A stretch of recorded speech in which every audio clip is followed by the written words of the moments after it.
तो सबसे पहले इसके बारे में कौन बताएगा कि ये क्या था?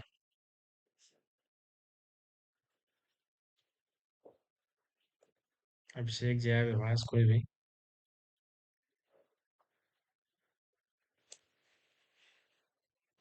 याद है क्या था ये?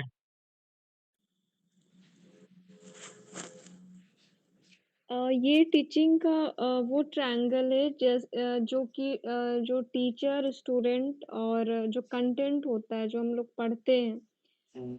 उससे ये कैसे एक दूसरे से ये कोरिलेट रहते हैं ये दर्शाता है। हाँ, मतलब यही तीन चीज मिलके जो है पूरा लर्निंग, टीचिंग, लर्निंग, यही तीन चीज में है। टीचिंग, टीचर है, स्टूडेंट है, कंटेंट है, तीन चीज में टीचिंग होती है, ठीक है। और लर्निंग में भी यही तीन चीज, टीचर है, स्टूडेंट है, कंटेंट है, ठीक है। तो ये शुरुआत है जानने के लिए। फिर आते हैं टीचिंग के ऊपर क्या है। टीचिंग को हम कहते हैं कि ऐसा कहते हैं कि क्या कहते हैं, टीचर क्या है? जो पढ़ाता है, सिखाने वाला है, ठीक है, जो एंगेज करता है लर्नर्स के साथ और उनकी समझ को बढ़ाता है, उनके नॉलेज को बढ़ाता है, उनके कॉन्सेप्ट्स को अच्छा करता है। और लर्नर, सीखने वाला कौन है? जो जब कक्षा में बैठता है तो उससे उसके अंदर कुछ इम्प्रूव होता है, कुछ क्या कहते हैं उसको, बेहतर होता है। जो पहले था, इसको कहते हैं, हम सीखने वाले को भले लर्निंग कह दें, पर सीखने का बड़ी चीज ये होती है कि उसमें जो सीखने वाला है, उसके अंदर एक परिवर्तन आने चाहिए। और परिवर्तन सकारात्मक हो। उसमें आपका बच्चे का जो जो सीख रहा है, जो उसका अनुभव बढ़े, और उसका जो पोटेंशियल है, जो उसकी क्षमता है, वो बढ़े, और उसकी जो परफॉर्मेंस है भविष्य के लिए वो अच्छी हो, ठीक है। टीचिंग और लर्निंग ये था। इसमें किसी कोई समस्या है कि टीचिंग क्या है, लर्निंग क्या है? किसी कुछ पूछना है इसमें? नहीं नहीं। ठीक है, तो फिर हम आगे चलते हैं। आगे हमारा है, क्या कहते हैं, मॉडल्स ऑफ टीचिंग हमने बात की थी, ठीक है।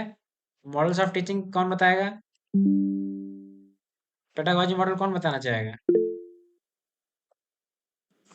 पेडागो पेडागोगी था बच्चों के लिए, इसमें जो है टीचर को पूरी जिम्मेदारी लेनी होती है बच्चे को सिखाने के लिए। कोई की पूरी? पूरी बोला। अच्छा अच्छा, ठीक है। और इसमें 2 वर्ष से लेके मिनिमम 10 या 12 वर्ष तक कह सकते हैं बच्चों को विशेष रूप से ध्यान देना पड़ता है। हम्म। और उसके बाद, और कोई बताया क्या था ये? इन्होंने बताया जी, एक ट्रेनर लेड लर्निंग है, मतलब शिक्षक ज्यादा इसमें भाग है, वही सिखाता है, पूरी जिम्मेदारी उसके ऊपर है। जो सीखने वाला है उस पर आश्रित है। और जो सीखने वाला है वो अपने जो उसके रिजल्ट्स आते हैं उसकी कोई जिम्मेदारी नहीं लेता है, सबके सबकी जिम्मेदारी उसके शिक्षक की होती है। और जो मोटिवेशन होता है वो बाहर से मिलता है, ठीक है। पेडागोजी मॉडल में किसी को कोई समस्या? नहीं। मॉडल्स ऑफ टीचिंग में ये भी पेडागोजी मॉडल जो अच्छा मॉडल था। उसके अलावा आगे जो है, तुम बताओ अंडरगोजी मॉडल क्या था? एंड्रागोजी मॉडल वो होता है जो कि 12 साल के बच्चों से लेकर के जो कि इंटर बेस तक जाता है, इंटरमीडिएट तक, जिसमें मतलब वही या 10th तक कह सकते हैं स्पेशली। इसमें क्या होता है कि ये इसमें सेल्फ डायरेक्टेड होते हैं। जैसे कि ठीक है टीचर पढ़ाया लेकिन वो खुद भी समझते हैं उस चीज को। 50-50 का ये रहता है, एकदम कंप्लीटली जैसे टीचर्स पे इसमें डिपेंड नहीं होता आदमी। हम्म। और इसमें जो होता है वो क्या कहते हैं, गोल ड्रिवन कह लो कि हाँ, जो भी उन्हें क्या पढ़ना है, टॉपिक जो रहता है वो स्पेसिफाई रहता है कि हाँ ये चीज पढ़ना है, उसके थ्रू वो जाते हैं। और इसमें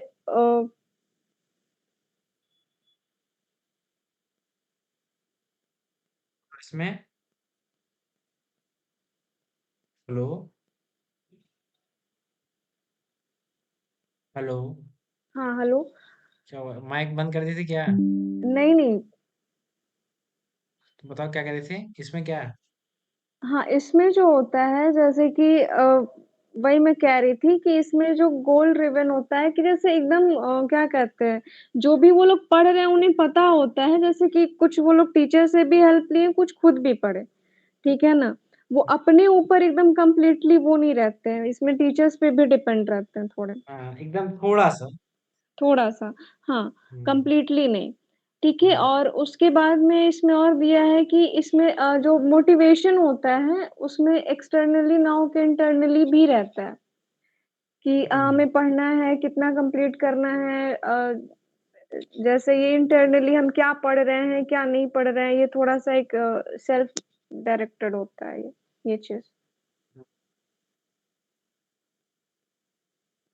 और इसमें जो सेल्फ इवैल्यूएशन, रोल प्लेइंग और सिमुलेशन है, ये क्या है?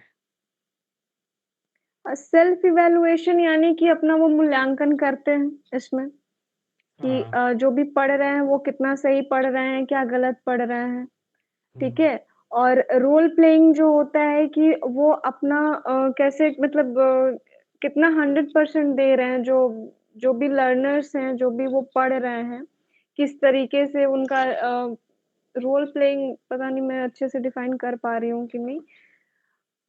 मतलब उनका वही कितना मतलब अपना परसेंट दे रहे हैं पढ़ाई को लेकर के। हम्म।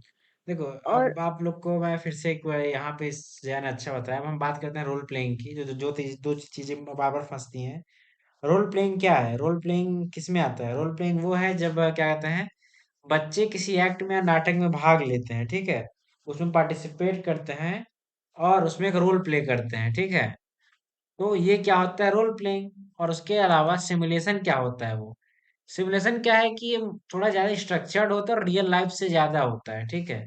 इसमें केवल एक नाटक या उसकी बात नहीं होती। इसमें जैसे मान लीजिए कोई हॉस्पिटल, कोई डॉक्टर होता है, तो उसके जब जाते हैं लोग, जैसे कि डॉक्टर बनने के पहले जब होता है ना, आप लोग प्रैक्टिस करते हैं, जो लोग ठीक रहते हैं, जो आपके क्लासमेट ठीक रहते हैं, फिर भी उनका हार्ट रेट चेक करना, ये सब इसको सिमुलेशन कहते हैं, ठीक है। रोल प्ले क्या है? ये मुख्य रूप से रोल प्ले किसी भी नाटक की तरह खेला जा सकता है, जो कि सिमुलेशन जो है वो असली जिंदगी से ज्यादा मिलता जुलता है। जैसे कि हम लोग जब कोई गेम खेलने जाएंगे तो हमको का टैक्सी सिमुलेशन, ट्रेन सिमुलेशन, मतलब कि आप उसमें चलाते हैं, कह सकते हैं जिंदगी से ज्यादा जीवन से जुड़ा हुआ है, ठीक है, और सिमुलेशन होता है।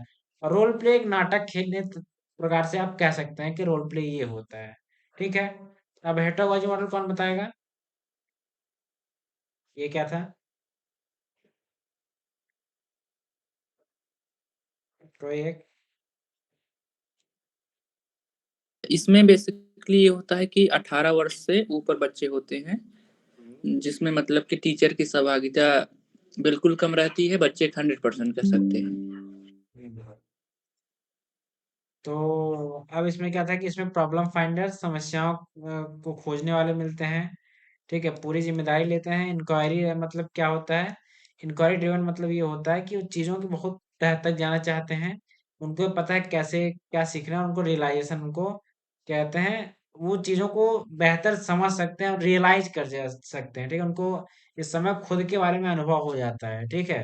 ये बड़े बच्चे हैं, ऐसे समझिए हम जिस कक्षा में कह सकते हैं, ये इसके अंतर्गत आएगा, ठीक है। अभी तक इन तीनों मॉडल के से कोई समस्या है? किसी मन में कुछ हो?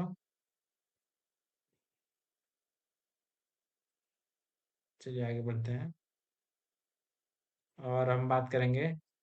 खैर ये तो आपको बार बार याद आता है। मेमोरी लेवल कोई बताए, मेमोरी लेवल क्या होता है?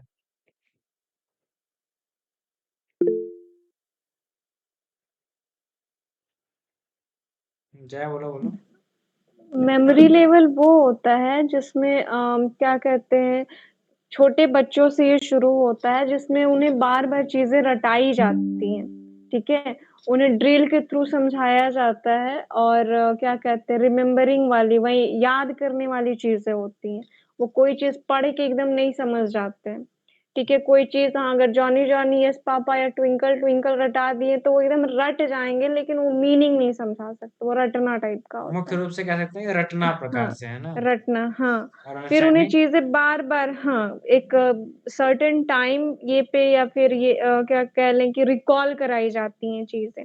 जैसे छोटे क्लास में होता है कि लेसन करवा दिए और क्वेश्चन आंसर को रटवाते हैं और फिर रिकॉल करवाते हैं टेस्ट के थ्रू या फिर बार-बार पूछ-पूछ कर या फिर पढ़ा रहा है टीचर, कोई चीज़ बोल दिया तो वो बार-बार वो ये करे और रिपीट वही रिपीट वाली चीज़ें, कि रिपीट अंडरस्टैंडिंग के लेवल? थ्रू हाँ। अंडरस्टैंडिंग लेवल वो होती है जो कि थोड़ा-सा मेमोरी लेवल से अप मानी जाती है इसको। और इसमें क्या होता है कि जो चीज़ें रटते हैं, चाहे या ये मीनिंग क्लियर होती है, जो भी हम लोग पढ़ते हैं मीनिंग क्लियर होता है, एग्ज़ाम्पल्स के थ्रू समझाया जाता है। कोई भी चीज़ पढ़ा रहे हैं तो उसके एग्ज़ाम्पल्स दिए जाते हैं, कि हाँ, ये ऐसे है, उदाहरण ज़्यादा इसमें रखते हैं। फिर ओन वर्ड्स, जैसे कि होता है कि कोई भी बुकिश चीज़ें पढ़ा दी, लेकिन फिर उसे अपने ओन वर्ड्स में उसको समझाने की कोशिश करते हैं, तरह-तरह के एग्ज़ाम्पल्स दे कर के। और आइडियाज़ भी दिए जाते हैं इसमें। और यूज़ ऑफ फैक्ट्स, वही चीज़ हो गया कि तरह-तरह के एग्ज़ाम्पल हों, फैक्ट्स दिए जाते हैं, हाँ, ये ऐसे है तो क्यों हुआ, क्या था, ये चीज़। और ये जो रिलेशनशिप यहाँ बोली जा रही है मैं थोड़ा-सा इसको मैं चाहूँगी कि तुम इस रिलेशनशिप पर फैक्ट्स के ऊपर है, मतलब फैक्ट्स फैक्ट्स के के ऊपर रिलेशनशिप क्या है और जैसे किससे जोड़कर हाँ, संबंधित है। कैसे कोई एग्ज़ाम्पल है तो कैसे जोड़ रहे हैं उसको, फैक्ट्स को कैसे जोड़ के बता रहे हैं, हम्म। ये सब चीज़ें होती हैं इसमें। हाँ, तो देखिए क्या ताकि है। इन हाँ, हाँ, बोलिए। वही। अंतर मतलब हम लोग स्पष्ट कर पाते हैं इसमें, मीनिंग हम्म। क्लियर होती है। हम्म।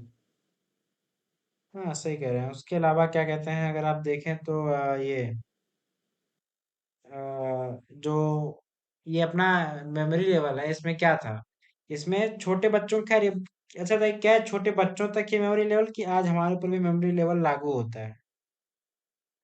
आज भी लागू होता है। हम्म। तो देखिए जो मेमोरी लेवल है ना, इसका क्या है, ये एक छोटे उससे लेके अब तक अगर आप देखें, अब तक हम जब चीजों को किसी जैसे मान लीजिए रचनाओं के क्रम को याद करते हैं, तो उनको समझते नहीं है, उनको रटना ही पड़ेगा। आप उसमें क्या समझेंगे, आप बताइए खुद। तो फिर जब हमको जब समझना नहीं, रटना ही है, तो क्या होगा, रटना जो होता है मेमोरी लेवल में आता है। मैंने आपको कहा था ना, ये शब्द याद रखिएगा, facts, drills, remember, recall, repeat. प्रश्न आएंगे, इन्हीं से आएंगे। हमने इसके पहले जो प्रश्न हल किए थे, इससे ही किए थे। ठीक है। तो इसके बाद अगर देखें हम लोग कि आगे क्या है, आगे क्या है, memory understanding level. Understanding level में क्या था, इन्होंने से होता है, आप चीजों को बेहतर समझने लगते हैं, आप उदाहरण देने लगते हैं, अपने शब्दों में कहते हैं, फैक्ट्स यूज करते हैं, आइडिया, रिलेशनशिप, ये सब आता है इसमें। ठीक है। और उसमें यह है कि आप इसको आप पेडागोजी मॉडल कह सकते हैं एक हिसाब से। ठीक है। मैचिंग के लिए लोवेस्ट लेवल से हाईएस्ट तक, या इसको आप कह सकते हैं कम्युनिकेशन में, कौन सा कम्युनिकेशन इसको कह सकते हैं, मेमोरी लेवल को कौन सा कम्युनिकेशन में। लीनियर, हाँ, लीनियर में आएगा ये। और अंडरस्टैंडिंग किस में आएगा,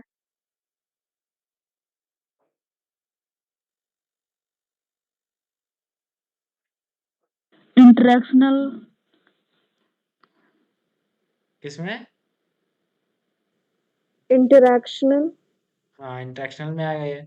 और उसके जस्ट ऊपर क्या है आपका, रिफ्लेक्टिव लेवल, जिससे प्रश्न ज्यादा आते हैं। उसमें क्या है कि आप बाद विश्लेषी या गहन सोचने वाले, समस्याओं को हल करने वाले हैं, समस्या केंद्रित ज्यादा है ये। ठीक है, कि आप समस्याओं को हल करते हैं, समस्याओं को खोजते हैं, वैसा है ये। ठीक है, जो आपका रिफ्लेक्टिव लेवल है। इसमें क्या डीप थिंकिंग, प्रॉब्लम सॉल्विंग है, केयरफुल थॉट्स, थोड़े विचार ऐसे आते हैं, क्रिटिकल थिंकिंग, आप बहुत विचार विमर्श करते हैं। इसमें आर्गुमेंट्स जो आते हैं, तर्क वितर्क, वो भी रिफ्लेक्टिव लेवल में आते हैं। तो आपको इन शब्दों को याद रखना है। ठीक है। उसके बाद प्रश्न है, उसको हम लोग बाद में करेंगे, बातें हैं आगे।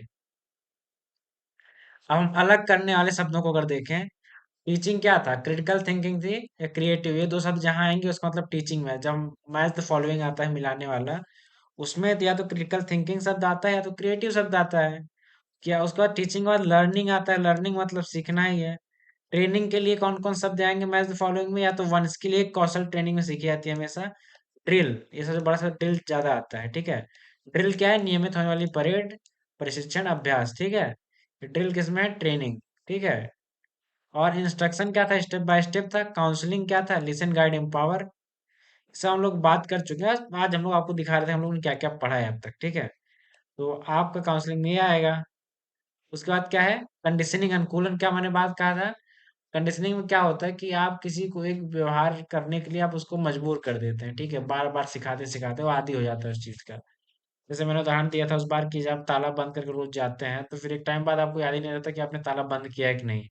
आप रोज बंद करते हैं, उस दिन ही ताला बंद करके आते हैं, पर मन में शंका रहती है। ठीक है, जो शंका है उसके लिए ही आप सोचते हैं कि क्या हुआ है। तो ये कंडीशनिंग होती है कि आपको ऐसा किया जाता है। और जो इंडोक्ट्रिनेशन है वो क्या है, इंडोक्ट्रिनेशन कह कह सकते हैं कि जब चीजों को थोपा जाता है, तानाशाही की जाती है। ठीक है, कि आपके लिए यही सही है, यही गलत है, ठीक है? घर वालों द्वारा, दोस्तों द्वारा, शिक्षकों द्वारा कुछ चीज़ें थोप दी जाए कि सबसे अच्छे आलोचक हैं, अब आप कुछ नहीं कह सकते। तो ये तानाशाही कही जाती है, ठीक है? उसके अलावा यहाँ भी ढेर सारे प्रश्न हैं, हम लोग आगे आते हैं, ठीक है? यहाँ पे अब मॉडल्स ऑफ टीचिंग हमने देखा, ठीक है? एक है teacher centred methods, learner centred methods, content focused methods, interactive participative methods और टीचर सेंटर्ड मेथड। अब कोई और बताए, टीचर सेंटर्ड मेथड कोई बताएगा क्या है? हमारे दो मेथड हैं, कोई समझाएगा क्या है दोनों?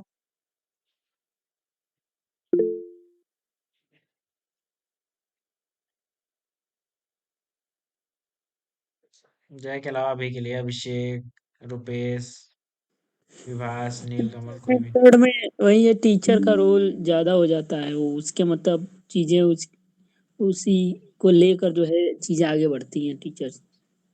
हाँ, टीचर सेंटर्ड मेथड आप ये है कि साफ साफ कि इसमें केंद्र में शिक्षक है, ठीक है? तो पढ़ाई कैसी पैसिव होती है, इसमें शिक्षक एक लेक्चरर की, जैसे लेक्चरर होता है ना, बोलता रहता है, वैसा चलता है। इसमें शिक्षक बच्चे भाग नहीं लेते हैं। दो प्रकार, एक लेक्चर मेथड है जो लेक्चर देने वाली मैंने बात की, दूसरा क्या है, टीम टीचिंग। आप एक टीम में टीच करते हैं, मतलब टीम टीचिंग वैसे होती है, अपने यहाँ तो कम है, बाहर विदेशों में क्या करते हैं कि आगे कोई टीचर पढ़ा रहा है, पीछे एक टीचर देख रहा है कि बच्चे क्या नोट कर रहे हैं, क्या नहीं कर रहे हैं, तो ये टीम टीचिंग कही जाती है। उसमें भी शिक्षक केंद्र में है, ठीक है? यहाँ बच्चे पैसिव हैं, उतने सक्रिय नहीं है। लर्नर सेंटर्ड मेथड में हमने क्या क्या पढ़ा था? अब जो है इन पांचों को बताओ क्या क्या है। लर्नर सेंटर्ड मेथड होता है, इसमें स्टूडेंट को केंद्र में रखा जाता है और ये स्टूडेंट एक्टिव रहता है, इसमें कह सकते हैं। फिर उसके बाद में ये साइबरनेटिक्स जो होता है, साइबरनेटिक्स वो होता है कि इसमें जैसे फीडबैक दिया जाता है इस वाले में। जैसे हम लोग फीडबैक फीडबैक जैसे हम लोग मिलने ऑनलाइन, हाँ, फीडबैक मिलने को साइबरनेटिक्स कहा जाता है। हाँ, जैसे हम लोग कोई भी टीचिंग का ये काम कर रहे हैं, जैसे नॉर्मल हम लोग अभी जैसे पढ़ रहे हैं, तो इसमें भी एक तरह से फीडबैक दिया जा रहा है। हम्म, तो इसी हिसाब से साइबरनेटिक्स हो गया, जो कि ये हम्म, बहुत ही कंस्ट्रक्टिव वे में दिया जाता है। फिर से इसमें एक और यहाँ पे कन्वर्सेशन थ्योरी यहाँ पे मेंशन की गई है एंड फीडबैक सिस्टम। जैसे कि कोई भी चीज़ होती है, हम लोग कक्षाएँ करते हैं, चाहे कोई भी चीज़ है, तो कक्षा के बाद चाहे बीच-बीच में जैसे होता है एक बातचीत जो होती है, कन्वर्सेशन होती है। तो कभी-कभी क्या होता है कि उसमें स्टूडेंट की भूमिका बहुत ज़्यादा होती है।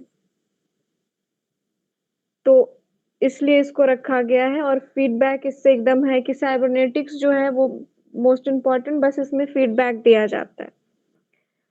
और फिर उसका असाइनमेंट एंड प्रोजेक्ट्स जो होता है, इसमें स्टूडेंट का जो होता है असाइनमेंट और प्रोजेक्ट के थ्रू वो लोग ज़्यादा लर्न करते हैं। जैसे टीचर्स आया, कोई टॉपिक पढ़ा दिया और उस टॉपिक पे असाइनमेंट दे दिया, प्रोजेक्ट दे दिया। अब क्या होगा कि स्टूडेंट जो होगा वो पूरा उस पे सर्च करेगा उस टॉपिक पे कि हाँ, मैं असाइनमेंट कैसे बनाऊँ, ये टॉपिक है, उसके अंतर्गत क्या-क्या चीज़ें आती हैं, तो ये प्रोजेक्ट और असाइनमेंट के थ्रू सीखता है। फिर उसके बाद में केस स्टडी क्या हो गया कि केस स्टडी भी ऐसे ही आता है, लेकिन उसमें जो है कि बहुत तह तक जाके पढ़ना, उस चीज़ को उस पे गहन चिंतन करना, फिर उसके बाद में उसको एग्ज़ीक्यूट करना, बताना, तो उससे भी सीखता है। तो इसमें स्टूडेंट की भूमिका ज़्यादा होती है। जब भी हम किसी टॉपिक पे केस स्टडी से सिंपल सी बात है कि बहुत ही छान-बीन करके जो चीज़ हम लोग निचोड़ करके कोई भी चीज़ लिखते हैं, पढ़ते हैं, तो वो कहते हैं ना बहुत ही वेट मतलब उसमें कह लो कि बहुत अच्छे से हम लोग कर पाते हैं। जैसे नॉर्मल हम लोग एमए में ही हैं, कोई एक किताब से नहीं पढ़ते हैं, बहुत सारे बुक से पढ़ के एक निचोड़ निकाल के फिर आंसर तैयार करते हैं। तो ये केस स्टडी हो गया। फिर उसके बाद में थिंक, पेयर एंड शेयर जो है, इसमें क्या होता है कि अ, इसमें अक्सर कन्फ्यूज़न होता है think, pair and share, cooperative learning ये सब में, कि इसमें क्या होता है कि जैसे जो स्टूडेंट होते हैं, ठीक है ना? उसमें क्या करते हैं एक टीम मतलब एक टीम के थ्रू वर्क करते हैं, ठीक है? और उसमें क्या होता है कि प्रॉब्लम जो होती है, प्रॉब्लम शेयर की जाती है, क्वेश्चन आंसर्स ये सब, ये प्रॉब्लम बेस्ड होता है, ठीक है? थिंक, पेयर एंड शेयर जो होता है, क्वेश्चन आंसर करना प्रॉब्लम बेस्ड होता है ये सब। और इसमें भी टुगेदरनेस होता है, एक साथ मिलके काम करना, ये टीम वर्क की तरह ही होता है। जैसे ग्रुप है 5-6 स्टूडेंट का, तो उसमें क्या होगा कि वो लोग प्रॉब्लम सॉल्व करेंगे, क्वेश्चन आंसर करेंगे। ये प्रॉब्लम सॉल्व वाली चीज़ें हैं, वो हाइलाइट रहेंगी यहाँ पे। और इसमें question answer about signed reading, जो भी पढ़ाई जाती हैं चीज़ें, उस पे क्या-क्या क्वेश्चन अरेंज होते हैं, उससे क्या-क्या आंसर बनेंगे, क्या प्रॉब्लम आई, ये इसमें डिस्कस किया जाता है। ठीक है? कोऑपरेटिव लर्निंग क्या होता है कि इसमें भी एक ग्रुप होती है स्टूडेंट की, ठीक है? लेकिन इसमें जो एक्टिविटीज़ करवाई जाती हैं, इसमें जैसे कोई भी ज़रूरी नहीं है कि वो टॉपिक रहे, एक्टिविटीज़ पे यहाँ पे ध्यान दीजिएगा लोग। तो इसमें स्टूडेंट उस एक्टिविटीज़ को लेकर के सीखता है, ठीक है? उस ग्रुप में सीखता है और उसी के थ्रू वो जो भी चीज़ें, और ईच मेंबर जो होता है उस एक्टिविटीज़ से कोशिश करता है कि हाँ, वो उससे सीखा, इस तरह का सीन होता है इसमें। ठीक है? फिर उसके बाद में also the success of each member depends on, और इसमें क्या होता है कि हर एक मेंबर की इसमें सहभागिता ज़रूरी होती है, कोऑपरेटिव लर्निंग में। इसका सबसे मोस्ट इम्पोर्टेंट चीज़ है कि हर एक स्टूडेंट पार्टिसिपेट करता है, एक-दूसरे से सीखता है, ठीक है? और वही एक्टिविटीज़ के थ्रू ये होता है। तो कुछ-कुछ वर्ड्स हैं जो आप लोग को इसमें एकदम ध्यान से देखना पड़ेगा। थिंक, पेयर एंड शेयर में हमेशा प्रॉब्लम सॉल्विंग बेस्ड क्वेश्चन इसमें होती हैं, जो भी असाइन किया जाता है, इसमें असाइन किया जाता है टॉपिक, ये चीज़ याद रखिएगा लोग, क्योंकि पढ़ते वक़्त हम लोग को ये चीज़ पे जोर दिया गया था। और ये एक्टिविटीज़ के थ्रू सीखते हैं, जिसमें ईच मेंबर की सहभागिता ज़रूरी होती है। ठीक है, फिर अगले पे अगर हम आते हैं जया, तो अब यहाँ तक हुँ, आप आई हैं तो 1 मिनट कितना बचता है? अ, हाँ, ये पूरा टॉपिक तुम क्लियर करो, फिर अगले से अगला पूछेंगे, ठीक है? ठीक ये है। ये बताओ चारों। उसके बाद में क्या होता है, ह्यूरिस्टिक मेथड जो होता है, इसमें student must be independent discover. इसमें जब भी कोई चीज़ पढ़ता है, तो और चाहे सीखता है, तो क्या है, ज़रूरी नहीं है कि वो जितना उसको पढ़ाया गया, वो पढ़ा उतना ही, उतने पे डिपेंड नहीं रहना है इसको। इसको खुद से भी अपना इनपुट देना है, इसको और सर्च-वर्च करके और उसमें एफर्ट डालना है। ठीक है? जिसमें क्या दिया हुआ है, so there is a no teacher, इसमें किसी भी टीचर की हेल्प की आवश्यकता नहीं होती है, गाइडेंस की आवश्यकता नहीं होती है इन दिस मेथड, ठीक है? फिर उसके बाद में क्या होता है कि इसमें teacher poses a problem to student, इसमें टीचर क्या होता है कि प्रॉब्लम मतलब रेज़ करता है स्टूडेंट को, एंड देन जो होता है कि स्टैंड असाइड, इसमें क्या होता है, काम दे दिया, उन्हें असाइन कर दिया काम, और जाके वो अलग हट जाता है। वो क्या करता है, इसमें ऑब्ज़र्व करता है कि स्टूडेंट कैसे कर रहा है, कैसे चीज़ों को खोज रहा है आंसर को, कैसे अपना एफर्ट लगा रहा है, वो सब चीज़ नोटिस करता है। और उसमें कोई टीचर हेल्प नहीं करता है, बस वो आया, दे दिया, असाइन कर दिया, उसके बाद आप लोग करिए। एकदम इंडिपेंडेंट वे में जैसे आप कर रहे हैं करिए, बस आंसर से मतलब है। ये सब वो देखता रहता है, ऑब्ज़र्व करता है चीज़ों को। और उसके और बाद क्या करता है, इसमें develops habit of inquiry investigation, ये वर्ड याद रखिएगा। खोजने का और पूछने का। आगे हाँ, बताइए, डायरेक्ट पूछने इनडायरेक्ट का। लर्निंग क्या है और ग्रुप डिस्कशन क्या है? हाँ, डायरेक्ट लर्निंग होती है जो बोलकर किया जाता है। हम्म, एकदम इसमें बोल-चाल के माध्यम से चीज़ें होती हैं। हम्म, फिर इनडायरेक्ट जो होती है वो हम लोग करते-करते सीखते हैं, निरीक्षण, ऑब्जर्वेशन, हम्म, ठीक है ना? हम्म, कोई चीज़ कर रहे हैं तो ध्यानपूर्वक देख रहे हैं, अरे हाँ, ये ऐसे हो रहा है, अच्छा ये ऐसे लिखी जा रही है, अच्छा ये ऐसे बनाई जा रही है, तो ये चीज़ है। ठीक है? तो इसमें हम लोग देखते हैं, नज़रिए की बात की जाती है इसमें। फिर उसके बाद ग्रुप डिस्कशन आसान है, आप लोगों को थोड़ा-सा कन्फ्यूज़न होगा, थिंक, पेयर एंड शेयर और क्या था थिंक पेयर पिछला? शेयर हो गया आपका, दूसरा आपका था क्या कहते हैं, कोऑपरेटिव लर्निंग कोऑपरेटिव, और हाँ। Group discussion.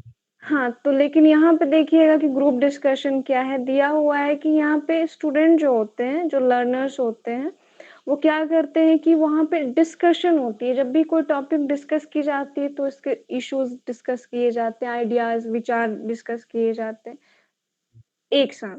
ये ग्रुप में होता है और कोई भी चीज़ है, टॉपिक डिस्कस हो रही है तो हाँ, क्या-क्या उसमें समस्याएँ आ रही हैं, अच्छा ये नहीं समझ में आ रहा है, ये चीज़ है, ये इनके विचार थे, कोई समझा, कोई नहीं समझा, तो ये सब डिस्कस होती है।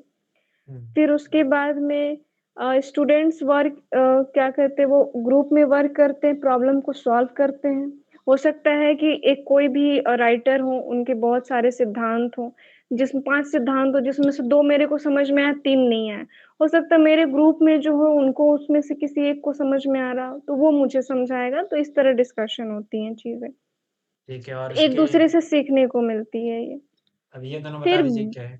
हाँ, ब्रेनस्टॉर्मिंग क्या होता है कि जो स्ट्रॉन्ग वर्ड है इसे समझ जाइए कि कोई भी चीज़ वो शांत वाली नहीं होती है। तूफान। मतलब एकदम हाँ, स्टॉर्म जो वर्ड है, आप लोग तूफ़ान वाला जो चीज़ है समझते हैं ना, वो चीज़ है। तो brainstorming is a problem solving activities where a student build and develop higher order thinking skill.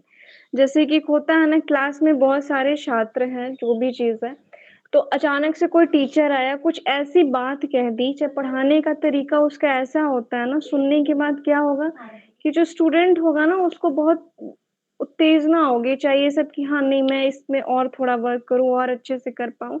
मतलब ये एकदम सुन के शांत नहीं बैठने वाला। जैसे आप पढ़े हैं, बहुत अच्छे से पढ़े हैं, लेकिन कुछ ऐसा चीज़ आपको पता चला ताकि आपके अंदर उत्साह पैदा हो, उत्तेजना, तो और ज़्यादा हम इस चीज़ के बारे में सीखें, जानें। तो इसमें दिया है ना develop a higher order of thinking इसके। जब आप ज़्यादा सर्च करेंगे, ज़्यादा चीज़ें देखेंगे तो आपके अंदर हायर वही थिंकिंग जो भी कह लीजिए स्किल डेवलप हो जाएगी। फिर इनकरेज क्या लिखा है इनकरेजेस क्रिएटिव थॉट्स। फिर आपको इनकरेज करना वही चीज़ है, प्रोत्साहित करेगा, उत्साहित करेगा। फिर उसके बाद में brainstorming increase student to think creatively, encouraging all students share their ideas no matter how far out चलो their उससे मत बताओ, मतलब जो तुमको लगता है वही बता दो। हाँ, वही चीज़ है, सेम वही चीज़ है कि कोई भी चीज़ आप जानेंगे, फिर उसके बारे में कुछ ऐसा पता चला कि लगेगा कि नहीं और मुझे जानना चाहिए और इस चीज़ पे विचार करना चाहिए। तो कुछ आप एक्स्ट्रा बढ़ के उस पे वर्क करेंगे। ये होती है फिश ब्रेनस्टॉर्मिंग। बॉल मेथड क्या है? और फिश बॉल मेथड वो स्ट्रैटेजी होती है जिसमें लार्ज नंबर ऑफ ग्रुप होता है, ठीक हम्म, है? उसमें डिस्कशन किए जाते हैं मतलब और क्या किया जाता है कि बहुत सारे बच्चे हैं और उनको क्या किया है छोटे-छोटे मतलब वो एकदम लार्ज बच्चों का ये है और हम्म, फिर वो छोटे-छोटे ग्रुप बना दिए जाए। पहले छोटा, फिर उससे बड़ा, फिर उससे बड़ा एक सर्कल टाइप का तुम बना के समझाए थे। हम्म। मैं पता नहीं चलो मैं बताता उम, हूँ, देखो। हाँ, इसको बता क्या दो। क्या होता है फिश बॉल मेथड, क्या होता है कि बॉल मतलब कटोरा समझते हैं आप ना। उसमें क्या होता है, जैसे कि एक ग्रुप बनाया गया छोटा सा, इसमें लोग किस चीज को डिस्कस डिस्कस कर रहे हैं। इसके बाहर एक और ग्रुप बना दिया जाता है, ठीक है। तो जो बाहर वाला ग्रुप बैठा है ना, ये डिस्कस तो नहीं कर रहा, पर सुन के उनसे चीजों को नोट जरूर करता है, ठीक है, कि वो लोग किस बारे में बात कर रहे हैं, कि उससे क्या कंक्लूजन निकल रहा है। मतलब डिस्कशन जो ग्रुप में हो रहा है उससे जो बेनिफिट, जो फायदे हो रहे हैं ना, उसको लोग बाहर बैठ के नोट करते हैं, और कुछ समय बाद इन लोग को अंदर करके इनको बाहर कर दिया जाएगा। फिर जो नया डिस्कशन होगा, किसी नई चीज पे बात होगी, उसके जो मुख्य मुख्य बिंदु हैं वो बाहर वाले नोट करते हैं, ठीक है। जो बाहर बैठे नोट करते हैं, लोग आपस में डिस्कशन करते हैं, ठीक है। ये फिश बॉल मेथड, इसमें किसी कोई दिक्कत है? फिश बॉल मेथड क्या है, किसी को कोई समस्या है? एक बार और क्लियर कर दो थोड़ा। देखो फिश बॉल मेथड क्या है, उसमें क्या किया जाता है कि एक ग्रुप बनाया जाता है जो डिस्कशन करने के लिए, आप समझ लीजिए ग्रुप डिस्कशन जो था, ठीक है। इसमें बड़ी चीज क्या है कि इसमें इनके बाहर एक और ग्रुप बनाया जाता है, ठीक है। मान लीजिए कक्षा में 20 बच्चे हैं, तो हमने मान लीजिए तुलसीदास के ऊपर चर्चा करने के लिए कैसे कवि हैं 10 लोगों को बैठा दिया, तो उनके बाहर 10 लोगों को और बैठा दिए, ठीक है। तो जो उस ग्रुप के बाहर के 10 लोग बैठे हैं घेरा बना के, वो केवल सुन रहे हैं क्या क्या मुख्य मुख्य बातें निकल के आ रही हैं बच्चों से, उसको वो लोग नोट करते हैं, ठीक है। इससे उनको फायदा होता है, जो नोट करते हैं, जो डिस्कशन करते हैं, उनको फायदा होता ही है। फिर वही कुछ देर बाद बच्चे बाहर चले जाते हैं, बाहर वाले अंदर आ जाते हैं, फिर ये डिस्कशन करेंगे तो ये वो नोट करेंगे, ठीक है। इससे जो बाउल बनता है उसको फिश बाउल मेथड कहते हैं। समझ में ठीक। आया? चलिए, तो आप बताइए 5 की बिहेवियर से मुझे कौन बताएगा? जया नहीं बताई, जया बता चुकी है। की बिहेवियर कौन कौन से हैं और क्या क्या है इनका काम, कौन बताएगा? सृष्टि।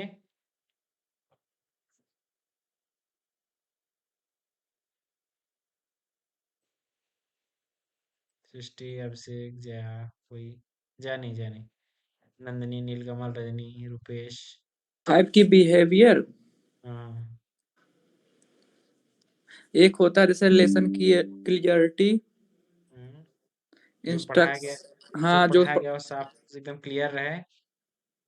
और इंस्ट्रक्शन क्लियरिंग मतलब उसके बारे में बताया जाएगा। जो अनुदेश रहेगा, जो आदेश अनुदेश रहेगा, हाँ। वो सही है। और और मेन होता है टीचर टेस्टिंग ओरिएंटेशन। हम्म 5 की बिहेवियर के मतलब मेन होता है हम्म उसके इंगेजमेंट इन लर्निंग प्रोसेस। और स्टूडेंट सक्सेस रेट। तो यही है कि जो 5 की बिहेवियर है हमारे, वो ऐसे हैं कि जिसको इफेक्टिव टीचिंग में कहा जाता है। ठीक है, उसमें क्या है कि आपको जो पढ़ाया जाए वो आपको एकदम स्पष्ट रहना चाहिए। मतलब जो शिक्षक पढ़ाए, ठीक है, वो एकदम स्पष्ट, वो किसी चीज में भ्रमित न रहे। ठीक है, कि सही है कि गलत है। और अगर क्लियर है तो उसके बाद क्या है अगला? अगला ये है कि इंस्ट्रक्शन, जो आदेश दे रहा हो कि कल आपको क्या पढ़ के आना है, कैसे क्या पढ़ना है, वो क्लियर रहे। रोज बदले ना। ठीक है। अब उसके आगे हम लोग देखेंगे तो क्या है? Teacher task orientation. इसको मैंने बताया था कि हेल्पफुल बिहेवियर में सबसे मेन माना गया था, की बिहेवियर में सबसे मेन माना गया था। उसमें क्या था ये, कि एक शिक्षक कितना अधिक से अधिक समय पढ़ाने पे देता है कक्षा में। चर्चा, अनुदेश से ज्यादा कितना अधिक से अधिक समय पढ़ाई पे देता है, कितना अधिक से अधिक पढ़ाता है। ठीक है, ये टीचर टास्क ओरिएंटेशन था। एंगेजमेंट इन लर्निंग प्रोसेस क्या था, कि एक शिक्षक किसी चीज को पढ़ाते समय कितना बच्चों से जुड़ा हुआ है। ठीक, एंगेजमेंट कितनी है उसकी, ये की बिहेवियर है। और बच्चे कितना सफल हो रहे हैं, ये भी एक टीचर का की बिहेवियर है, कि शिक्षक कैसा है उसके बच्चों से निर्धारित होता है। ठीक है। उसके बाद हम लोग क्या पढ़ेंगे? हेल्पफुल बिहेवियर शिक्षक की क्या क्या है? हेल्पफुल क्या है? ये हेल्पफुल बिहेवियर मतलब होता है कि जो भावनात्मक रूप से अधिक रहे। और इसमें क्या था, इसमें एक था कि भाई पढ़ाने को लेके, जब जब पढ़ाने जाएंगे तो इफेक्टिव टीचर कैसे बन सकते हैं। ठीक है। या हेल्पफुल बिहेवियर में कौन कौन से? पहले कि आप बच्चों के विचारों को और उनके योगदानों को लीजिए, आप उनसे प्रश्न पूछिए, जो अगर आपको सही बता रहे हैं तो उनके विचारों को सबके सामने लाइए।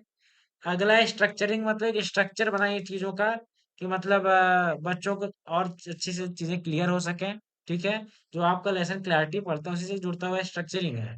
उसके अलावा क्या है? क्वेश्चनिंग और प्रोबिंग। क्वेश्चनिंग होता है प्रश्न पूछना बच्चों से, उनसे उत्तर जानना। प्रोबिंग होता है कि जब कोई बच्चा उत्तर बता रहा है और थोड़ा सा ना पहुंच पा रहा हो वहां तक, आप थोड़ी सी मदद कर दीजिए, कोई एक शब्द बता दीजिए जिससे वहां तक पहुंच सके, फाइनल आंसर तक। टीचर इफेक्ट मतलब शिक्षक का जो प्रभाव होता है वो भी हेल्पफुल बिहेवियर में आता है। ठीक है। आपको क्या करना है कि जो पांचों हैं अलग अलग ना, इनके बस नाम याद रखने हैं, क्योंकि जब आएगा प्रश्न आएगा तो इनके नाम से प्रश्न आता है। ठीक है। पूछ लेगा कि स्टूडेंट सक्सेस रेट किस में आती है, की बिहेवियर में आती है, हेल्पफुल बिहेवियर में आती है, तो ऐसे प्रश्न आते हैं इसमें। ठीक। उसके बाद हम और आगे चलते हैं। अभी ये कौन बताएगा, जीन पियाजे की जो ये है डोमेन आपके कॉग्निटिव या बौद्धिक विकास की बात जो करते हैं, इसको कौन बताएगा? जो जीन पियाजे कहते हैं, जो 4 लेवल देते हैं, इसके बारे में कौन बताएगा? कोई भी?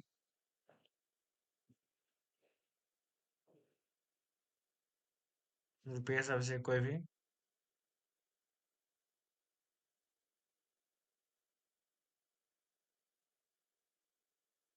कोई बताएगा इसके बारे में?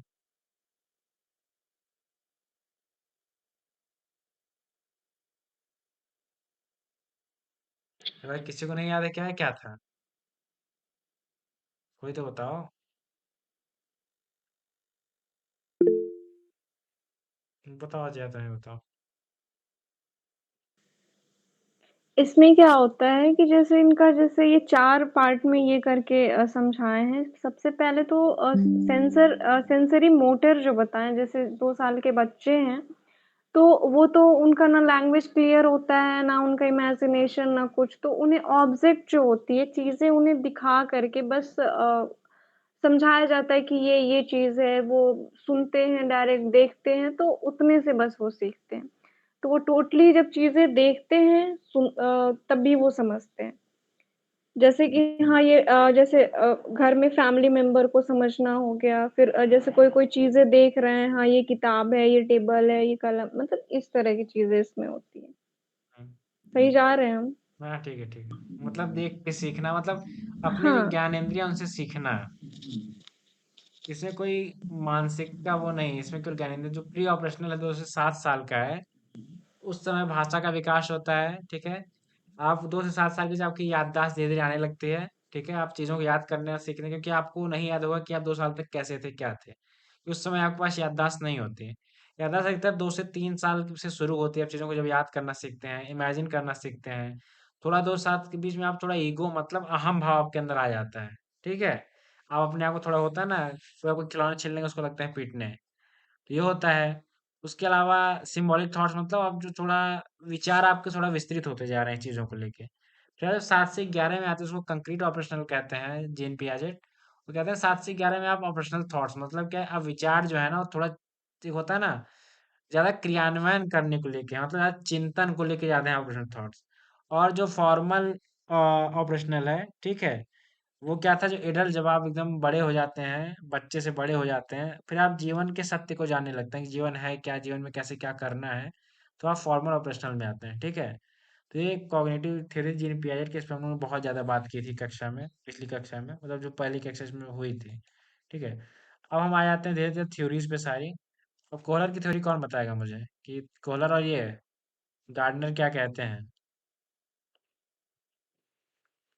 कुछ कुछ बोलना चाहेगा?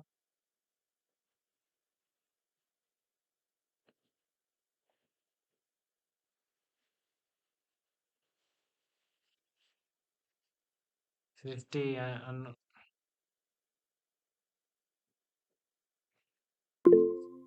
सृष्टि, अनुज या रुपेश, रजनी, नीलकमल, कोई भी।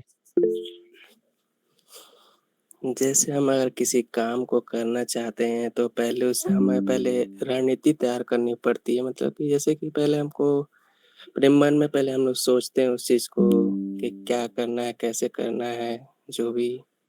हम्म, हाँ, ये कोहलर की थ्योरी तो यही है कि जो कोहलर है वो क्या थ्योरी देते हैं कि 1920 में आती है ये। और उनका ये मानना है कि क्या कहते हैं, एक मिनट एक बार पर कुछ, अच्छा सृष्टि बताइए, सृष्टि बताइए तो क्या है ये। कोहलर ने इसको स्टडी किया था एक ऐप पे जिसका नाम सुल्तान था। तो उन्होंने उस पे क्या किया था, पहले उसको पिंजड़े में बंद कर दिया और उस ऊपर में एक केला टांग दिया था। हम्म, तो उन्होंने ऑब्जर्व किया कि वो उसको पकड़ने की कोशिश कर रहा है लेकिन वो पहुंच नहीं पा रहा है। फिर उन्होंने दूसरे एक्सपेरिमेंट में क्या किया कि दो रॉड उसके बगल में जाकर रख दिया। तो कुछ देर तक वो रॉड को देखता रहा और फिर उसने दोनों रॉड को जोड़ के और उस पे चढ़ के वो केला तोड़ लिया। तो उन्होंने एक थियरी दी जिसको हम लोग इंसाइट थ्योरी कहते हैं कि जब आपके पास प्रॉब्लम आएगा तो आप मन की आंखों से पहले उसको विजुअलाइज करोगे कि हम कैसे इसको सॉल्व कर सकते हैं, उसका सॉल्यूशन निकालने की कोशिश करोगे जो बौद्धिक स्तर पे होगा। इसलिए कॉग्निटिविस्ट थ्योरी में आता है ये। और वो बोलते हैं कि speak before initiating a behavioural response, मतलब पहले बोलो फिर रिस्पॉन्स करो, यानी कि पहले दिमाग में उसको सोचो कि इसको कैसे सॉल्यूशन इसका निकाला जा सकता है, फिर उसको रियलिटी में उसको परफॉर्म करो। हम्म, ठीक है। और हाँ, इसमें इसमें एक और चीज, जैसे इसको और भी ये बोला गया था, लिखा भी हुआ है, जैसे realization of a problem solution. तो ये मतलब मेन इसको कह सकते हैं, हाँ, मतलब आप जैसे अभी चीजों को पहले मन सृष्टि में ने जो इमेजिन करते समझाया। हैं। हाँ। हाँ, तो अब आ गया गार्डनर के मल्टीपल इंटेलिजेंस है। तो इनका कोहलर का ये था ना कि मन की आंखें होती, मतलब एक अलग दुनिया होती है जब आप कुछ करने जाते हैं या कुछ सोचते हैं। मान लीजिए अभी आपके क्या कहते हैं, आपको अभी डेट पे जाना हो, ठीक है, तो आप पहले आपके मन में सारी चीजें बन जाती हैं ना, कि आपकी एनिवर्सरी हो, तो आप क्या करेंगे, एनिवर्सरी के पहले आप जाके पहले सोचेंगे ना मुझे क्या क्या करना है, क्या क्या नहीं करना है। तो ये होता है कि आप पहले किसी भी चीज को मन में सोचते हैं, परीक्षा देने जाने के पहले आपके मन में एक अलग दुनिया होती है कि मुझे ऐसे ऐसे करना है, हो गया तब क्या होगा, नहीं होगा तब क्या होगा, ठीक है।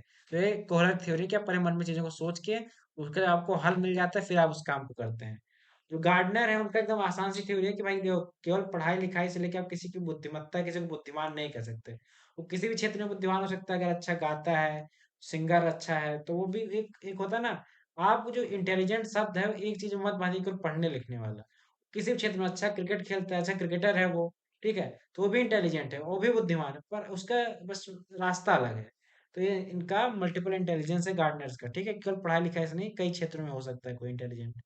ठीक है, अब क्या कहते हैं, जॉन डेवी को हम लोग पढ़ने आए हैं, ठीक है। विगोत्स्की कहाँ गए हो, ये विगोत्स्की, ठीक ठीक ठीक। हम पहले विगोत्स्की को पढ़ेंगे। विगोत्स्की एक कंस्ट्रक्टिविस्ट थ्योरी देते हैं। कंस्ट्रक्शन मतलब होता है निर्माण करना, ठीक है, निर्मितवाद जिसको कहते हैं, कि चीजों को कंस्ट्रक्ट करना। तो विगोत्स्की क्या कहते हैं कि जो सीखने की प्रक्रिया है सामाजिक है, ठीक है। आप समाज से चीजों को सीखते हैं। तो सृष्टि बताइए क्या है, विगोत्स्की क्या क्या कहते हैं, ये उनकी थ्योरीज क्या क्या है, ये विगोत्स्की क्या कहते हैं, क्या आप बताना चाहेंगे? मुझसे पूछे क्या? हाँ हाँ।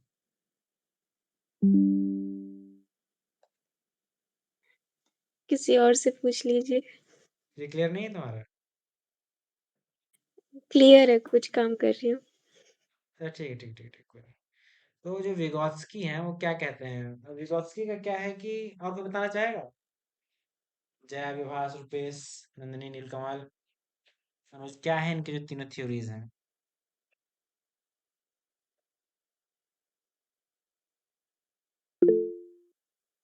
कौन है बताया, जया होगी, कौन है? अनुज है, जया है, सृष्टि है, कौन बताएगा? अनुज जी आप बताइए। थोड़ा मुझे ज़्यादा क्लियर नहीं है, पर थोड़ा बहुत पता है। हाँ हाँ, ठीक ठीक, बताइए, जितना है उतना बहुत है भाई, कोई बहुत नहीं है, बताइए।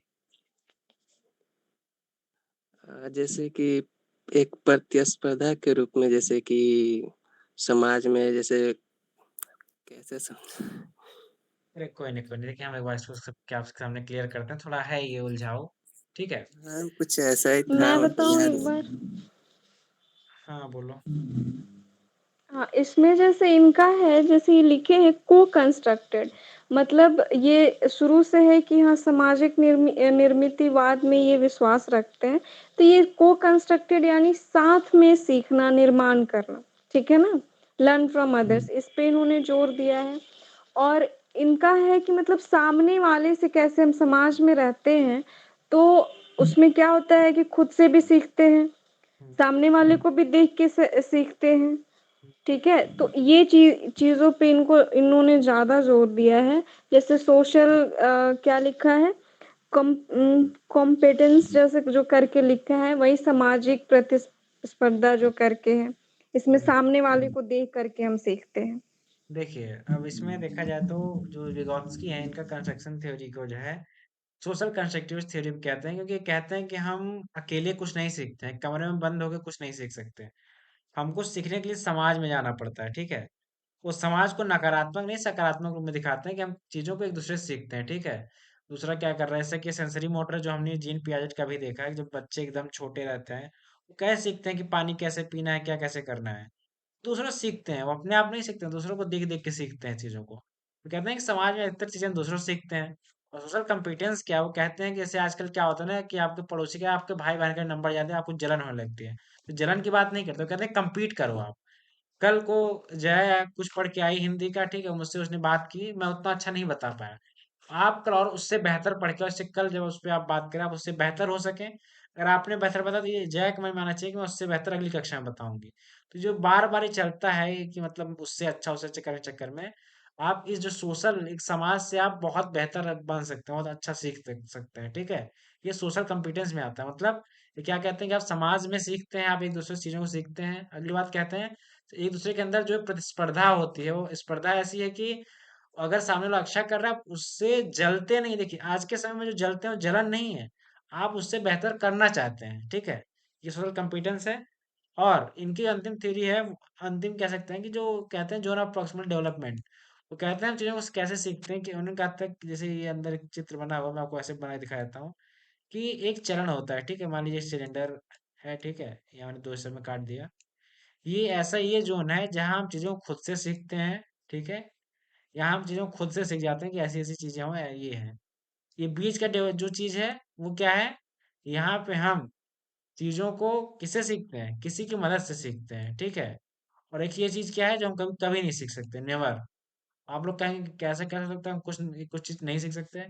ये क्या होता है ना कि विकास के क्रम होता है, जैसे कि मान लीजिए आप लोग अगर चाहें हम विश्व की सारी भाषाएं सीख लें और अच्छे से सीख जाएं तो संभव नहीं है, क्योंकि आपके मस्तिष्क का भी एक क्या कहते हैं, एक दायरा है, ठीक है।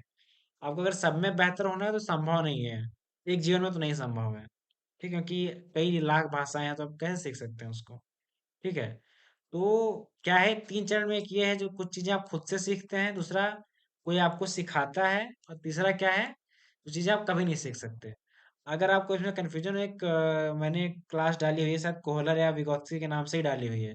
उसमें इस पे आधे घंटे ज्यादा बात हुई कि क्या तीनों चीजें हैं। आप उसको देख के और अच्छा सीख सकते हैं। क्या हम लोग को रिवीजन करना था, तो बस दिखाना था कि हम लोग ने क्या क्या पढ़ा है। और आपको अगर जो लोग नहीं क्लियर हो रहा है, आप लोग वीडियो डाउनलोड करके एक बार 2x पे देख लीजिए, कम समय बचेगा, जल्दी जल्दी देखेंगे तो, ठीक है। और आगे क्या है, इसके बाद जस्ट आगे क्या है इसके, तुमने जॉन डेवी को पढ़ा, ठीक है। क्या कहते हैं यहाँ vygotsky के, देखिए वो कहते हैं कि हम लोग 4 एलिमेंट्री मेंटल फंक्शन साथ पैदा होते हैं हमारे मन, मतलब मानसिक रूप से हमारे अंदर 4 चीजें होती है। पहला अटेंशन, ध्यान देना, दूसरा सेंसेशन, चीजों को समझना, तीसरा होता है परसेप्शन, जो चीजें हमारे मन में पहले से बैठी हुई हैं, और चौथा है मेमोरी, ठीक है। इसको आप लिखना चाहें तो लिख सकते हैं, पर ये परीक्षा की दृष्टि से जरूरी नहीं है, उतना उस प्रश्न से नहीं आते हैं।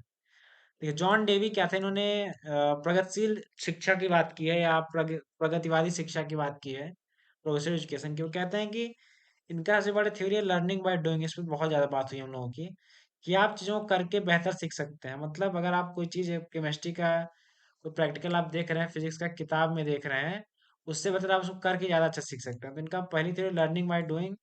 फिर अगला क्या है, हैंड्स ऑन अप्रोच है, प्रगतिज्म है। मतलब आप क्या कीजिए कि प्रैग्मेटिज्म के जिसको कहते हैं, इनकी थ्योरी, इसी को प्रैग्मेटिज्म कहते हैं, ठीक है।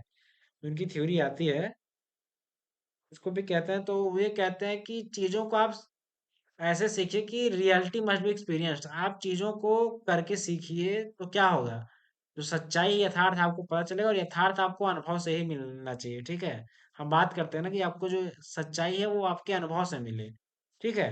मतलब आपको कोई अनुभव चाहिए कि इनका थोड़ा सा अलग ये है कि जैसे मान लीजिए कि अगर आपको अनुभव चाहिए, आग से हाथ जलता है कि नहीं, आप जला के देख लीजिए, ठीक है। वो कहते हैं जो रियलिटी हो आपको उसका अनुभव होना चाहिए, ठीक है। वो कहते हैं कि जो बच्चा वो फ्री होना चाहिए अपना इन्वायरमेंट चूज करने के लिए, वो कहाँ क्या पढ़ना चाहता है, कौन सा विषय पढ़ना चाहता है, ठीक, उसके ऊपर आप दबाव मत डालिए। और कहिए कि टीचर को जो है वो पीछे से बस उसके बारे में बैकग्राउंड जो पढ़ाना है उसको बैकग्राउंड बता दे, बाकी बच्चों को खुद से ग्रुप डिस्कशन करके चीजों को सीखना चाहिए, ठीक है। अब अभी हम मैंने जो बात कही कि आपको हाथ डालना है आग में, आप जलने जलता है कि नहीं उससे सीखना है, तो आप आग में हाथ डाल देखिए, कहते हैं रियलिटी मस्ट बी एक्सपीरियंस्ड। इसी की जस्ट बाद थ्योरी आती है कोऑपरेटिव लर्निंग थ्योरी।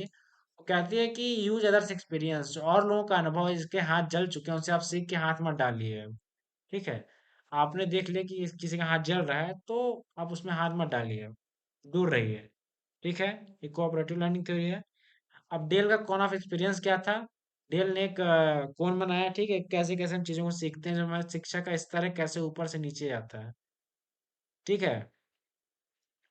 कहते हैं कि सबसे पहले जो हम लोग पढ़ते हैं, सीखते कैसे हैं, सबसे पहले जो हम लोग पढ़ते हैं हम केवल 10% याद कर पाते हैं।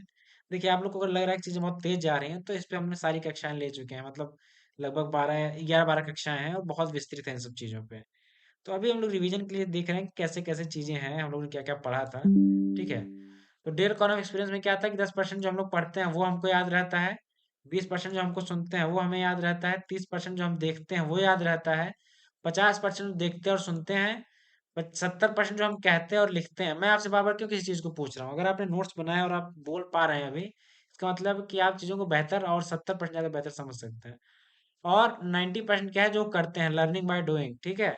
क्रम देखिए क्या है, पढ़ना, सुनना, चित्र देखना, वीडियो देखना, इसमें था 30%। और आप क्या कहते हैं, आप चीजों को एक क्या कहते हैं, जाके सुनते या देखते हैं, मतलब जाके कोई मोटिवेशनल स्पीच देख रहे हैं, क्या कक्षा कर रहे हैं, सुन सुन रहे हैं और देख रहे हैं। अगला क्या है, जिसपे क्या कहते हैं, आप जो देखते हैं और लिखते हैं, मतलब आप देख क्या रहे हैं, जो पढ़ा रहे हैं उस पर उसको नोट कर रहे हैं, आप 70% सीख रहे हैं, ठीक है। और 90% क्या है जो आप करते हैं, जो करके आप सीखते हैं, ठीक है। लर्निंग बाय डूइंग वाली चीज है। तो एक डेली एक एक्सपीरियंस देते हैं, कौन एक्सपीरियंस देते हैं अपना।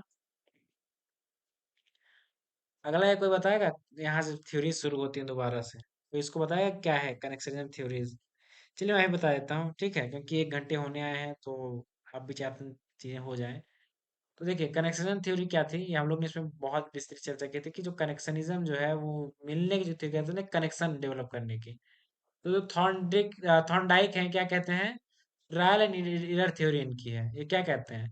चीजों को बार बार आप करिए, फिर अगर उसमें गलती होती है फिर उसको करिए, ठीक है। मतलब आप कोई सवाल पाते हैं, इसका कोई उत्तर आपको नहीं मिला हुआ है, ठीक है, आप गणित कोई सवाल पाते हैं, आप करिए, उत्तर गलत आया, फिर उसको शुरू करिए, फिर करिए, मतलब बार बार ट्राई करके उसको, मतलब ट्रायल मतलब करिए, गलती हो फिर उसको सुधारिए, ठीक है। और उसके बाद ह्यूरिस्टिक मेथड आता है कि क्या कहते हैं, जो बच्चा होता है या जो ह्यूरिस्टिक मेथड की बात करते हैं, कहते हैं बच्चों को चीज़ों को खोजना चाहिए, नई नई परिभाषाएं खोजें, नए नए क्या कहते हैं, सवालों, कैसे गणित सवाल लगाया जाए उसको देखें।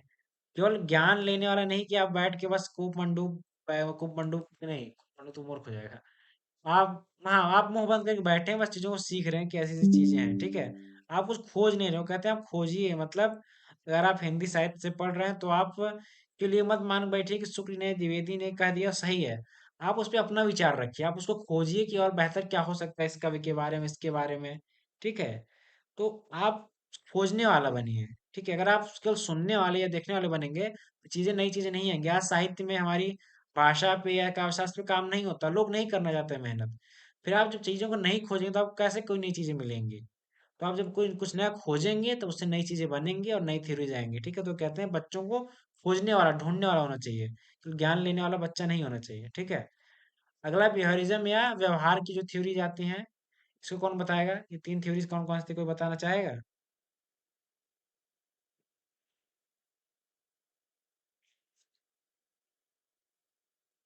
बताओ सृष्टि, तुम्हारा हाथ सबसे ऊपर है। फिर रुपेश भाई से अगला पूछेंगे, रुपेश भाई बताएंगे। सृष्टि तुम पहले बताओ क्लासिकल कंडीशनिंग, रुपेश भाई बताएंगे एसआर थ्योरी ऑफ वाटसन। सृष्टि। पैवलव ने क्या किया था कि एक कुत्ते के ऊपर एक्सपेरिमेंट किया था। तो पहले कंडीशन में उन्होंने क्या किया, एक बेल बजाया पहले, तो कुत्ता ने कोई रिस्पॉन्स नहीं दिया। That is classical conditioning. Hmm, तो उसके बेल बजाने के बाद कुत्ते ने कोई रिस्पॉन्स नहीं दिया, फिर उसको वो खाना लाके दे दिए। हम्म, ये न्यूट्रल स्टिमुलस हो गया हम्म, कि उसको खाना मिल गया, उसको क्योंकि भूख लगी थी। हम्म, तीसरे स्टेप में उन्होंने क्या किया कि पहले घंटी बजाई और फिर उसको खाना दिया। हम्म, तो ये लगातार कुछ दिनों तक होता रहा। तो ये हो गया अनकंडीशनड स्टिमुलस। अभी उसके व्यवहार में, कुत्ते के व्यवहार में ये आया नहीं था कि हाँ मुझे घंटी बज रही है तब मुझे खाना मिल रहा है, लेकिन चूंकि ये लगातार होता रहा तो उसके दिमाग में एक चीज बैठ गया कि जब भी घंटी बजेगी तब मुझे खाना मिलेगा। तो वो जब भी घंटी बजाते थे तभी ये मुंह खोल के बैठ जाता था कि अब मुझे खाना मिलने वाला है। तो ये लास्ट स्टेप जो होता है वो कंडीशन स्टिमुलस हो गया, क्योंकि वो उसके व्यवहार में अब बैठ गया था। चलिए ठीक है। अब रुपेश साहब एसआर थ्योरी बताइए वाटसन की क्या थी? इसमें होता है जैसे दुनिया में जितनी भी चीजें हैं उनको हम देखते हैं तो उनके बाद हम प्रतिक्रिया जो देते हैं, इसी पर बेस्ड है यह थ्योरी। और जो इसके बाद ये बीएफ स्किनर की थ्योरी क्या है?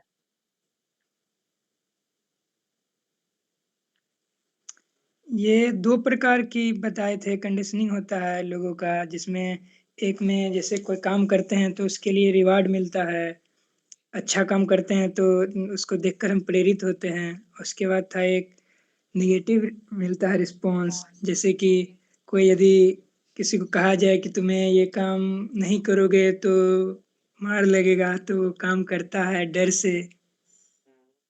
इस टाइप का था ना, हम्म, मतलब रिवार्ड और पनिशमेंट पे बेस्ड था ये क्या। हाँ, मतलब कि ऐसे कि जो आपने ऐसा थ्योरी बताया ना कि आप कुछ करते हैं, कुछ होता था, उसकी प्रतिक्रिया देते हैं, स्टिमुलस रिस्पॉन्स है। तो आगे कहते हैं कि जो आप कुछ अच्छा करते हैं तो आपको क्या कहते हैं, सकारात्मक क्या कहते हैं, मान लीजिए आप अच्छा नंबर लाते हैं। प्रतिक्रिया। हाँ, तो जो शिक्षक की या घर वालों की प्रतिक्रिया अच्छी होती है कि हाँ, आपने अच्छा किया है, बुरे की बुरी होती है। तो ये कहते हैं जो कंडीशनिंग होती है इसी प्रकार काम करती है, मतलब अच्छे के लिए, कि जैसे कि आपको बताऊं मेडल क्यों दिया जाता है। मेडल आपकी कंडीशनिंग के लिए दिया जाता है। अगर बच्चे को किसी को गोल्ड मेडल मिल रहा है तो आप भी सीखिए उससे कि हाँ हमको वहां तक पहुंचना है, तो पॉजिटिव रिस्पॉन्स है ना, कि आप अच्छे से सीख रहे हैं चीजों को। और आप अगर गलती कर आपको हम पीट रहे हैं तो आपको समझ में आएगा कि ये चीज़ नहीं करनी है, नकल नहीं करनी है। ठीक है? तो ये होता है कंडीशनिंग अलग चीज़ की। आप अच्छी चीज़ के लिए अच्छा आप उसको पुरस्कृत कर रहे हैं, गलत चीज़ के लिए आप उसको दंडित कर रहे हैं। ठीक है? अब देखिए कट लाइन के हमने चेंज मॉडल क्या पढ़ा था कि चीज़ों को जब आपको भूलना हो पहले आप उसको अनफ्रीज कीजिए, फिर उसको चेंज कीजिए, फिर उसको फ्रीज कीजिए। ठीक है? इसको हम पढ़ चुके थे। अब बताइए, अब कौन बताएगा मास्लो की हायरार्की ऑफ नीड्स कौन समझाएगा? मास्लो क्या कहते हैं? उनकी हायरार्की ऑफ नीड्स क्या-क्या थी? हैंड रेज़ कीजिए जल्दी से।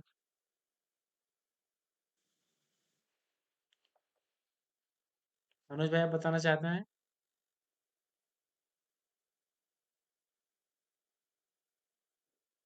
सृष्टि बताओ, क्या है ये?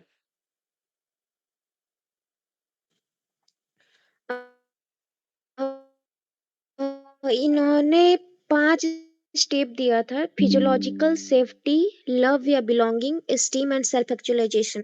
फिजियोलॉजिकल आता है रोटी और मकान। पहले पेट भरना चाहिए, फिर आपके पास रहने के लिए छत होनी चाहिए। अगर आपके जीवन में इसकी ही पूर्ति नहीं हो पा रही है, तब तक आप अपनी सुरक्षा के बारे में नहीं सोचेंगे। अगर कोई कूड़ा बीनने वाला का परिवार है, तो उससे फ़र्क नहीं पड़ता कि मेरा बच्चा वहाँ गया है, कूड़ा बीन रहा है, तो वो रात को लौटेगा कि नहीं। क्योंकि उसे उसके अंदर सुरक्षा की भावना नहीं रहती, उसे पहले पेट भरना होता है। अगर ये नीड आपके जीवन में पूरा हो जाता है, तो फिर आप आगे बढ़ते हैं, अपने सुरक्षा के बारे में सोचते हैं। जैसे ये सब हमारे साथ होता है कि हमारा परिवार का कोई सदस्य अगर कहीं बाहर जाता है, तो हम फ़ोन करके बार-बार पूछते हैं कि सुरक्षित पहुँच पहुँच गए हो कि नहीं? अगर ये भी आपके जीवन में पूरा आपके पास सुरक्षा भी है, तो ये भी पूरा होगा, तो आप आगे की तरफ बढ़ते हैं। जब आप समाज बनाते हैं, अपना परिवार बनाने का सोचते हैं। परिवार बन जाता है, तो फिर आप पावर और पॉपुलैरिटी चाहते हैं समाज में। कि आपको लोग जाने, जो हमारे विधायक और नेता करते हैं, तो ये एक तरह से कह सकते हैं। और सबसे अंतिम स्टेप जो होता है, वो सेल्फ एक्चुअलाइज़ेशन का होता है। हमारे बड़े दादा-परदादा भी कहते हैं कि दुनिया में किस लिए आए हो, अगर ये तुम्हें पता चल गया, तो तुम्हारा जीवन सार्थक हो जाएगा।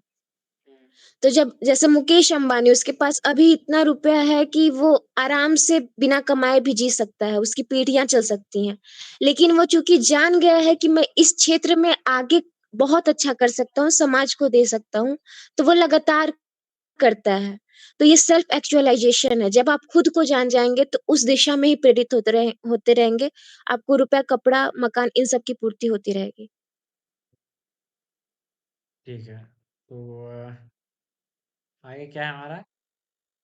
ये रुपेश या आनंद भाई कोई बताएगा इसमें से क्या है ये, जो हमने पढ़ा था? ज्ञान की हायरार्की ऑफ लर्निंग क्या थी?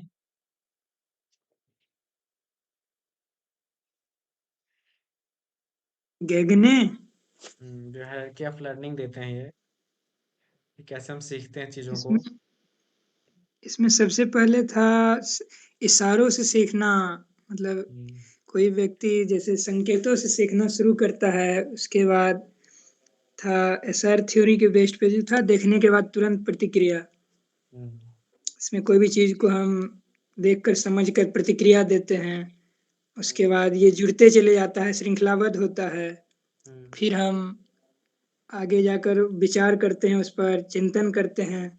फिर उससे आगे बढ़ते हैं तो हम सही गलत का भेद पता चलता है, क्या सही है और क्या गलत, उसका निर्णय लेते हैं हम। फिर हुँ, वह कॉन्सेप्ट के रूप में ढल जाता है कि एक विचार, एक धारणा का रूप ले लेता है। और फिर हुँ, उससे आगे जब बढ़ते हैं तो यह एक प्रकार का नियम बन जाता है।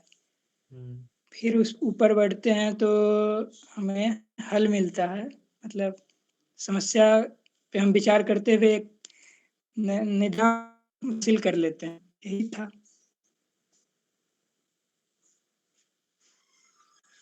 हुआ? हाँ। देखिए, आप सबसे पहले जैसे कि इन्होंने कहा कि सबसे पहले हम सिग्नल या इशारों से सीखना शुरू करते हैं, फिर एसआर फिर मतलब कुछ होता है आपका रिस्पॉन्स करना सीखते हैं, फिर हम उससे चेनिंग मतलब चीज़ों को जोड़ना सीखते हैं। वर्बल मतलब कि आप भाषाई आधार पर चीज़ों को सीखते हैं। मल्टीपल डिस्क्रिप्शनेशन क्या है कि आप जो है चीज़ों के अंदर भेद करना सीखते हैं। फिर क्या है कॉन्सेप्ट आप सीखते हैं, फिर रूल लर्निंग होता है उस जो आप कॉन्सेप्ट बनाते हैं, जो आपने भेद किया फिर आप उसको एक नियम बनाते हैं और नियम के बाद सबसे ऊपर क्या प्रॉब्लम सॉल्विंग मतलब आप समस्याओं को हल करना सीखते हैं। ठीक है? सबसे बड़ी चीज़ क्या है? समस्याओं को हल करना। उसके बाद क्या है हमारा? अगली 2 चीज़ें जो है 9 यूनिट ऑफ इंस्ट्रक्शन है और क्या है? टाइप्स ऑफ फीडबैक हम लोग इसमें नहीं बात करेंगे क्योंकि इस बारे में हमने बात की थी, बहुत कठिन नहीं, आप देख लीजिएगा। हम बात करेंगे 9 यूनिट ऑफ इंस्ट्रक्शन में। उसमें क्या होता है कि गैगने क्या कहते हैं? गैगने बताते हैं कि जो 9 इवेंट्स हैं, मतलब बताने, आप कक्षा में जाते हैं, आपको कैसे प्रतिक्रिया देनी है बच्चों को लेके, ठीक है? आज पहले बच्चों का ध्यान अपनी तरफ आकर्षित कीजिए। फिर क्या है, अगला है कि उनको बताइए कि आज आप क्या पढ़ाने वाले हैं, ठीक है? उनको आप ऑब्जेक्टिव के बारे में बताइए, आप क्या पढ़ाने वाले हैं। उसके बाद क्या है, आप उनके जो पिछला ज्ञान है उसको दोहरवाइए, मतलब जो आप उन्होंने जो पहले सीखा है उसको याद दिलवाइए उनको। फिर उनको इन्फॉर्मेशन, मतलब जो आपको पढ़ाना है वो पढ़ाइए। फिर उनको गाइडेंस, उनकी सहायता कीजिए कैसे कैसे है। फिर उनकी आप देखिए कैसे पूछिए प्रश्न, वो कैसा परफॉर्म करते हैं, कैसा वो उत्तर देते हैं। फिर जो उन उत्तर देते हैं उनसे आप जो उनको समस्याएं हैं उसके बारे में बताइए। फिर उनकी जो पूरा कितना उन्होंने टॉपिक सीखा है उसको समझिए। फिर जो और नहीं बता पा रहे हैं उसको एनहांस कीजिए, ठीक है? उसको और बेहतर कीजिए। उसके बाद अगर हम आए तो हम बात करेंगे ब्लूम्स टैक्सोनॉमी बचती है, और क्या क्या बचता है अभी हमारे साथ। ये तो नहीं, ये सब आप एक बार पिछली कक्षा में हमने पढ़ा था, इसको आप पढ़ लीजिएगा। और अंतिम चीज हम सबसे जरूरी है इसमें, हम लोग पढ़ के आज कक्षा खत्म करेंगे, तो ब्लूम टैक्सोनॉमी, ठीक है? ब्लूम की टैक्सोनॉमी कौन बताएगा?